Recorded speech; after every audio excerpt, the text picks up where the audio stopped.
بسم اللہ الرحمن الرحیم۔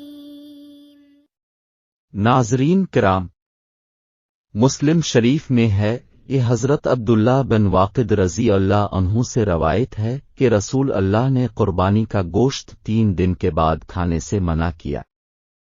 سیدنا عبداللہ بن ابو بکر رضوان اللہ علیہ نے کہا، میں نے یہ عمرہ سے بیان کیا۔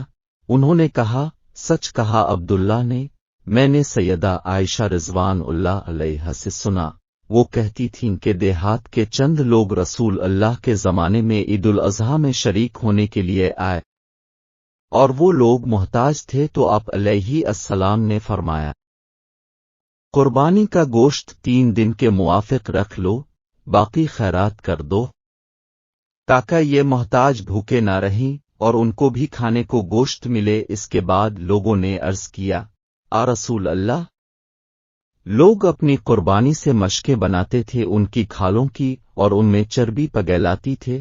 رسول اللہ صلی اللہ علیہ وسلم نے فرمایا، اب کیا ہوا؟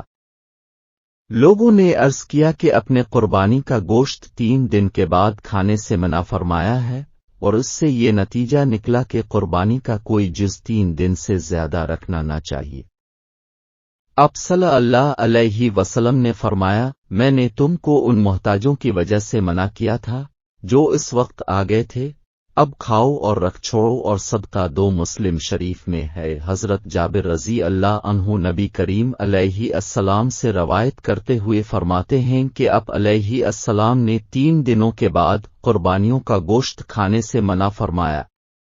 پھر اس کے بعد آپ صلی اللہ علیہ وسلم نے فرمایا، تم کھاؤ اور زاد راہ بناؤ اور جمع کرو۔